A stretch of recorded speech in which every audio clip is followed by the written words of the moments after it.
करेंगे बाजार की। बाजार का हाल आज बेहाल है, बुरा हाल है, ब्लैक मंडे जैसा माहौल है। लोग कह रहे हैं मंडे में अहम है।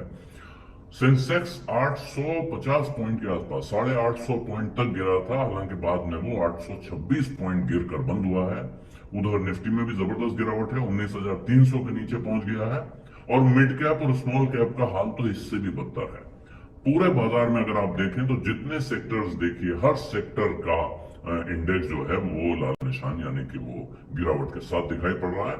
निफ्टी के 50 शेयरों में सिर्फ 2 हैं जिनमें गिरावट नहीं आई आज, जो कुछ सुधर के बंद हुए हैं। लेकिन उसके अलावा आप देखेंगे तो metal, IT, realty, oil and gas, power, capital goods, ये सब 2 से 3% की गिरावट इन सब में दिखाई पड़ रही है। जबकि ऑटो में, बैंक और एफएमसीजी, फार्मा, इनमें 1 से 2% की गिरावट है। तो एक भयानक गिरावट का दिन है बाजार में।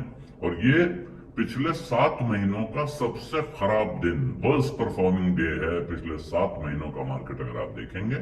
साथ में आप देखिए तो पिछले 4 दिनों से बाजार में 4 ट्रेडिंग सेशन से लगातार गिरावट दिख रही है। और ये अगर आप इसके पीछे जाना चाहें कि क्या कारण है, तो वो कारण बड़े साफ साफ दिख रहे हैं। कारण गिनाए तो कई जा रहे हैं, 4, 5, 6, 7 कारण गिना रहे हैं लोग, लेकिन मुख्य कारण 2 हैं। एक है इसराइल और हमास की लड़ाई, उसके बढ़ने का खतरा। लड़ाई नहीं, लड़ाई तो चल रही थी, 15 दिन हो गए हैं लड़ाई को होते हुए, लेकिन अब जो आशंका पैदा हो रही है कि ये लड़ाई बढ़ सकती है और भड़क सकती है और देश इसमें शामिल हो सकते हैं, वो चिंता बाजार को परेशान कर रही है। और खासतौर पे एशिया और यूरोप सब तरफ वहां इससे मूड खराब है। और क्योंकि इसराइल ने कहा कि हम अब अपना गजा पट्टी के आसपास अपना जो हमला है उसको तेज करेंगे, एस्केलेट करेंगे, और साथ में उन्होंने गजा शहर के लोगों को कहा है कि वो अपनी जगह से हट जाएं, उनको इलाका बताया गया है कि आप उस तरफ चले जाएं। और यही नहीं है, इसके साथ अब ईरान की तरफ भी निशाना साधा जा सकता है, ये संकेत दिए हैं। तो ये वहां से एक गंभीर चिंता आ रही है। और दूसरी गंभीर चिंता आ रही है अमेरिका से, जहां ब्याज दरें लगातार बढ़ती दिखाई दे रही हैं। वहां यूएस ट्रेजरी यील्ड जो है 16 साल की नई ऊंचाई पे पहुंच गई है।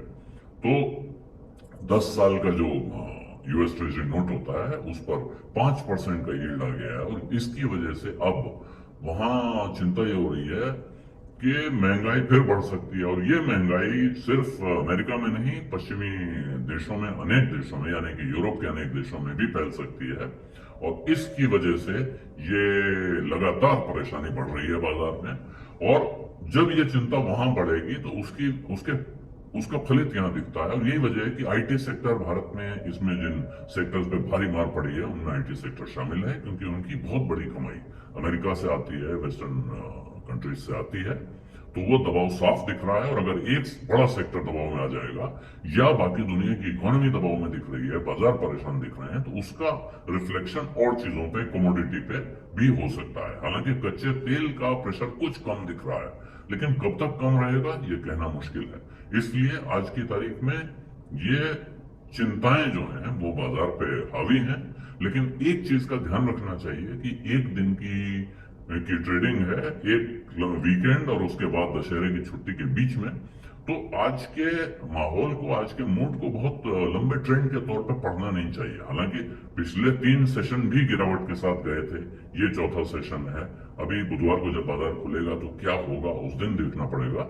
लेकिन ये भी हो सकता है कि आज कारोबार हल्का हो तो इसमें मंदड़ियां कुछ ज्यादा हावी हो गए हों। और युद्ध की आशंका है, महंगाई की आशंका है, ये गंभीर कारण है। लेकिन क्या भारत का बाजार इन गंभीर कारणों की चिंता में दुबला होता रहेगा, या वो अपने और कारण निकाल लेगा आगे बढ़ने के, खुश होने के, ये देखना भी बाकी है। तो चलिए अब इस वीडियो को यहीं पे खत्म करते हैं। Thank you so much for watching the video. अगर आपके कोई क्वेरी हो तो आप मुझसे कमेंट करके पूछ सकते हो। आई होप आपको ये वीडियो पसंद आया होगा, आप में से ट्रेडर एक वैल्यू एडिशन हुई होगी, आपने कुछ नया सीखा होगा।